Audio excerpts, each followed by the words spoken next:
Ang pagbasa sa Santos nga Ebanghelyo sumala ni San Lucas.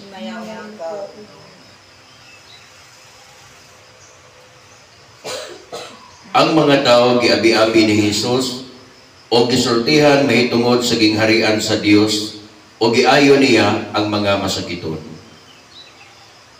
Sa nagkasalop na ang adlaw, nanuol kang Jesus ang napulog duha ka mga tinun-an ug miingon.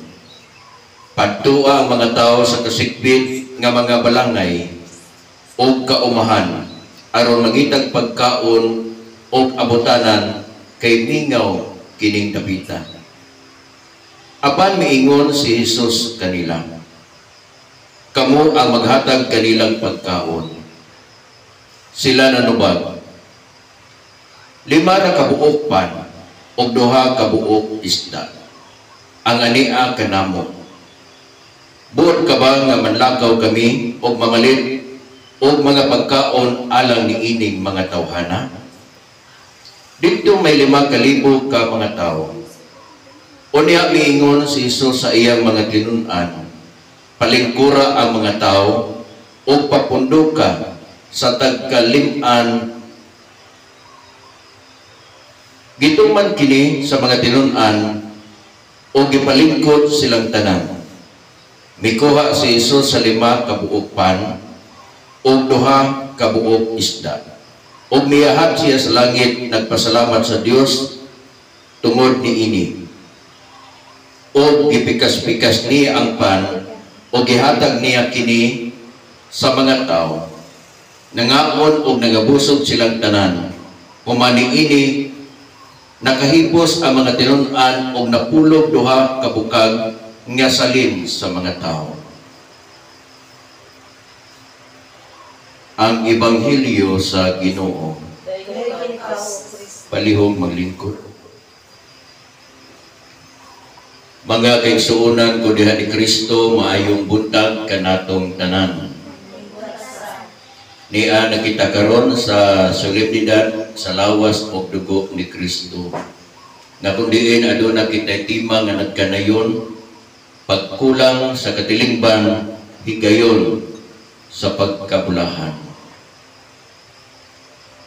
Mga igsuon ni ining solemnidad sa lawas ug dugo ni Kristo, kita gihakit sa pagpamalandong ni ini sa tulo ka mga punto.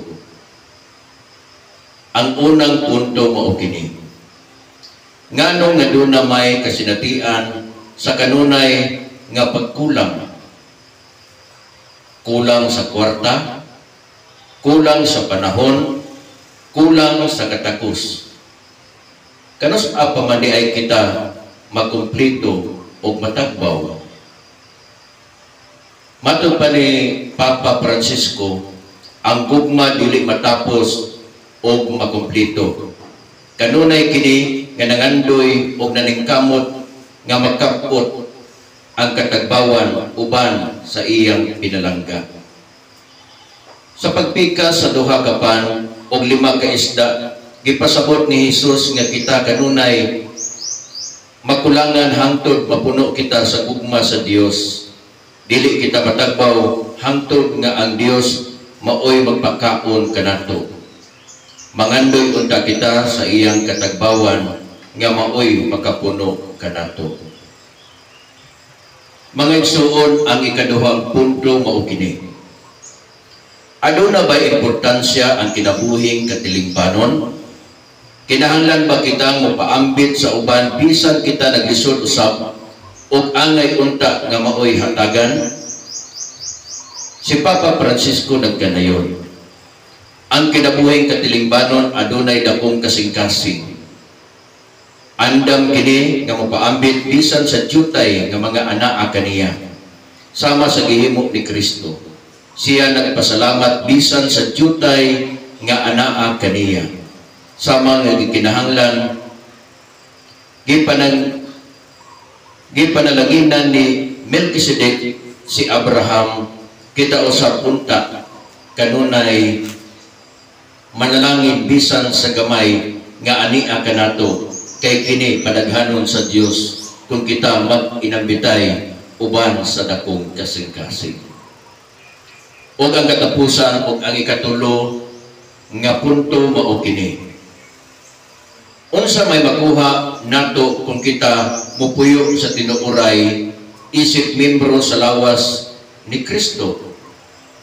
Do na ba kini mahatag kanato kung ako makiglambigit? Ang pulong ni Papa Francisco mao kini.